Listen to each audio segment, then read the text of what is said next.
Have we ever had any issues with other van lifers while we've been well camping? A young lad got out the motorhome, started picking the bricks up, throwing them. I had to get out. Are you serious?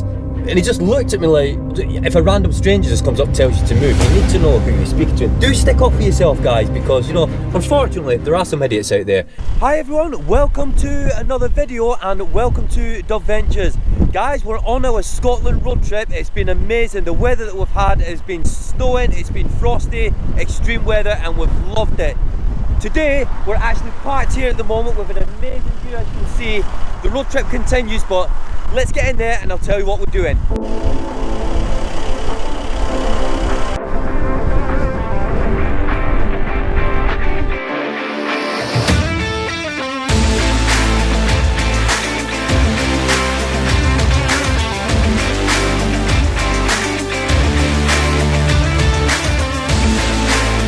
Hey everyone, it's a couple of days later. We just came straight home. We went to a service station on the way home, just relaxed for a little bit. But we've come straight home, and do you know what can I say? It was an amazing road trip. So on the amazing road trip that we've just been on, which was absolutely fantastic, and I loved every minute of it, I've been posting a lot on our other social media things like Facebook, Instagram. Have you subscribed to them? Because if you haven't, the links will be right here, right now. So a lot of you guys have been asking a lot of questions about our road trip because of the weather we had, because it was really snowy. So we're just going to answer some of those questions for you right now. So one of the questions that we got asked on this road trip was, if we're snowed in and clearly we don't want to get out and things and we need to go to the toilet, how do we go to the toilet? It's simple. We have a portaloo. Now, as you will have seen on the road trip that we've done, you know, there's a lot of campsites that we go to as well. And then obviously when we need to empty, obviously into a chemical waste, there is places there, you know, that's how we get rid of it. Yeah, there's places and campsites obviously. The other thing worth mentioning as well, because it's something that we do get asked a lot, is, you know, when we travel, there's a lot of public toilets, isn't there, available? Loads, and especially in Scotland, they'd actually have them signposted saying public toilets this way or that way. Yeah, so there is plenty. You can easily find them, and there's a lot of maps. And if you go online when you're planning your route, there's loads of places that you can plan your. Yeah, I don't think any road trip that we've ever done, we've ever sort of like not been able to find a toilet, have we? So one of the most questions that we get asked when we travel is, how do we find the well camping spots that we go?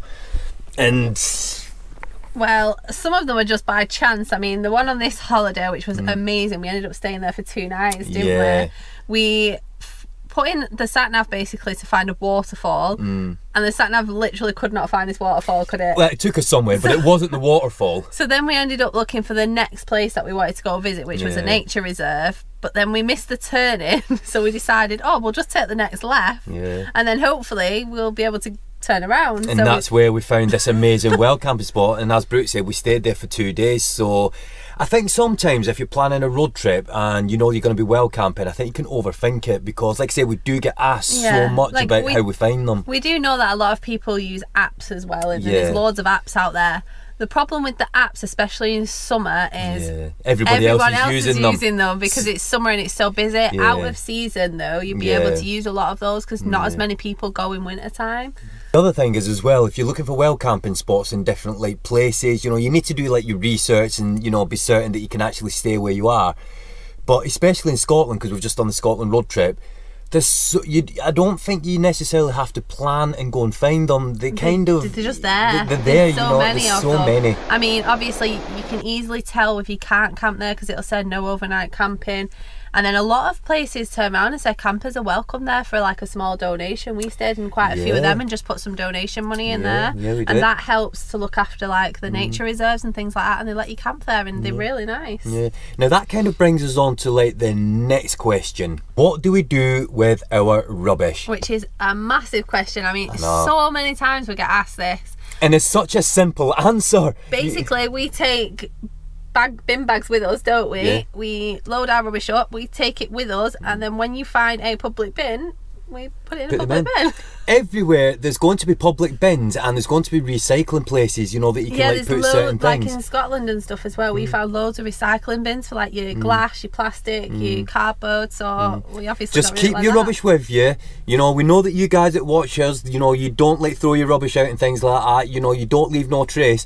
But yeah, you just keep your rubbish with you. And everywhere we went, there was bins. I mean, in every lay-by, there's a bin, because in lay-bys most people sit there and eat stop for dinner, don't they? So there's bins everywhere. Yeah, don't overthink it, guys. You know, just take it with you, leave no trace. So another question we got asked was, what do we actually do once we've parked up? Well, what do you normally do when you go camping? Well, the thing is, when we find a well camping spot, we generally look for somewhere that we can go exploring, and we go out and we do a lot of exploring. So we kind of want a spot where you can get out and there's walks pretty much on your doorstep. Yeah. So literally, we get to where we're going, we set the van up in comfortable position, because where we're sat now, this actually goes flat and you can make a bed, but we turn it into a sofa, so like a lounge area. Yeah. So we have everything ready, and then we get Thor suited up, we go out for a walk. Yeah, then when we get back, I generally have a brew, watch a bit of TV, and then you do a bit of work, don't you? do some work, like, you know, some editing and things, like do some cooking. Yeah, so basically the same as what any of you guys probably do. Yeah, and like what you do at home, you just like relax and everything, because that's the point of it. You know, you go out, explore, and then like relax. But the difference is, you have some amazing views. Yes. Not always though, because we've actually well camped in some laybys. But do you know what? That was part of like that trip that we did. Yeah, and but we still loved wasn't the best like views or anything, but there were still great places to stop, and we enjoyed our trip still. How do we get phone reception? Sometimes we don't. It's as simple as that. Sometimes you know, you don't. Now, obviously with like editing and like uploading videos and things like that, and with all the social media, you know, we need to sort of keep on top of all that. It has been suggested to us before, you know, that you can sort of like get like internet like in like a dongle type of thing. Now, we've tried some of these, but at the end of the day, if you ain't getting reception, you ain't getting reception. So it's the same kind of thing. So, but as far as the phone signal goes, we don't worry about it, do we? I mean, we can't get one. I'll always reply. On this trip, when we stayed in that car park, we had no internet reception, and I needed some reception to upload a YouTube video. Yeah. And I literally had to go walking. You'll have seen it in the mountains. During the day, we've been walking, and we ended up in the mountain. It was the only place we could get a signal. With some people, sort of like for personal reasons, things like that, will need sort of like phone reception and things, you know, and it is essential for some people. But for us, if we don't have phone reception, you know, we don't really worry about it. If you can't get a signal in one spot, you could just walk down the road a little bit, or drive down the road a little bit, and you have a signal. It's not that difficult to find. Yeah, and that's what we do when we need reception to upload videos. So we just keep going until we find some. Yeah. How do we have water on board the camper van? Well, we, like Tom just said, we have water on board the camper van. Yeah, we have a water tank system fitted in the van now that we've got like the kitchen unit fitted. But in our old camper van, before we didn't have anything fitted, we'd basically just go to a supermarket and you can buy a 5 litre bottle of water for a couple of pounds, and basically that lasted us, and you can fill up at campsites, or you can just go and buy another one. There's a supermarket everywhere you go.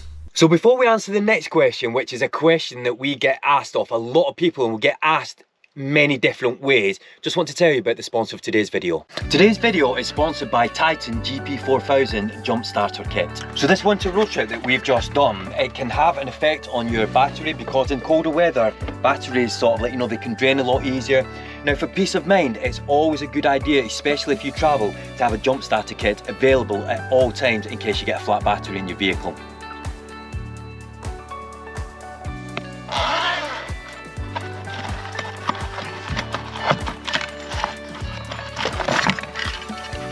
So these jump starter kits, they can actually be used to charge up your USB devices as well. They also have a light on it that can be used as strobe lights as well, so you can use it in any emergencies. So all you do, you just put the clamps on the battery terminal, press the boost button, and then when you get the green light, you can start your vehicle up. They can be used on both petrol and diesel engines, and on the diesel engines you can be used up to a 10 litre. These jump starter kits, they also come with a built-in 8 smart safety protectors. Do recommend that you have something like this in your camper van, because, or any other vehicle for that matter, because do you know what, if you're winter camping or anything like that and your battery does go flat, you don't want to be caught out where you've not got any power and there's no other vehicle around to give you a hand. So I do recommend them. I'll put a link in the description. So a question that we've been asked many times, but asked in many different ways, is, have we ever had any issues with other van lifers while we've been well camping? What's the answer, Brooke? Yes. Yes, we have. I'll just give you one example. So we was well camping on the Isle of Skye. Now, the area that was well camping in, it had like a sea view, and it was an amazing spot. Now, it could probably fit about 3 vans in. Now, where was well camping, it looked like some locals or somebody had sort of like bricked a certain part of the area off because, you know, it wasn't part of the car park. Well, it was grass, weren't it? Yeah. And then they put bricks there and they had like a little table and chairs there, didn't they? Yeah. Like a picnic area. So we parked up so that we had like, you know, sea view, and then sort of like early evening, a motorhome came and started like reversing, and then the next thing, a young lad got out the motorhome, started picking the bricks up, throwing them sort of like to one side, and you know, obviously I seen them, I was like, what's he doing? And then the next thing, he starts reversing in a spot that's not a parking spot, like right next to this bench and everything. Yeah, and then we couldn't like squeezing in. We couldn't even open the door to get out. It was like literally right next to us, and what he was doing was he wanted the sea view, but what he was doing is he was reversing like right next to us, basically blocking all of our view out. So all we could see was his motorhome, and we actually couldn't open the door. So I had to get out and from like the driver's side, where this like young lad was sort of like saying, you know, helping him to reverse back, and I said, "Are you serious?" And he just looked at me like, he's like, "What?" I went, "Can you see what you're doing? Number one, this isn't a parking spot. And number two, look how close you are." I said, "Are you seriously thinking that you're going to park right there and block out my view and everything?" And he kind of like walked round and he had a look and everything, because obviously the door was on the other side for them, so they wouldn't have been looking out that way. And I just said, like, "Are you serious?" Next thing, he went and spoke to whoever was driving, and they just sort of like looked at me, and then he just got out, and then they drove off, didn't they, and got off. And it's like, but I think they came back a few more times after that. Yeah, it looked like the same motorhome that kept coming back. I think they were trying to see if like anybody else had moved or anything. But do you know what? You are going to get some people that do things like that. But do you know what? Never ever, when you're out well camping, sort of like intimidate you, or if they're doing something where, you know, like, what you're doing, just question it. You know, I went out, you know, and I wasn't aggressive or anything, you know, I was like talking to them, but it's like, seriously, what you're doing, you know, number one, you're not allowed to park there, number two, you know, show a bit of like courtesy. When they moved, we put all the stones back. Yeah, we put them back because stones up and put them back. But so yeah, I mean, that's just one example. There is like a few others, but think of other people as well. Do you know what I mean? Because it's all about respect, guys. Van life, one life, live it. You know, we're all out there enjoying van life. You know, we're all doing our bit and everything. You know, we leave no trace and everything. Get out there, enjoy it. Be nice to everybody. You know, like, because the thing is, if you do get asked to move as well, if you're well camping, obviously, you know, like, you need to sort of obviously question who they are. If a random stranger just comes up to you and tells you to move, you need to know who you're speaking to and things. So, you know, there is going to be times where you might have to speak to people in that. Obviously, if the police come, they tell you to move, obviously you know that you need to move. But if some random stranger comes up to you and tells you to move, you know, you need to question who they are and stuff. You know, do stick up for yourself, guys, because, you know, unfortunately, there are some idiots out there. So guys, that's it for today's video. It's been an amazing trip to Scotland. Thank you all for tuning in. Do hit that subscribe button while you're here. Hit the like button. We've got a lot of travel coming up. Brooke's planning more trips and everything. So excited. Until the next one, bye for now.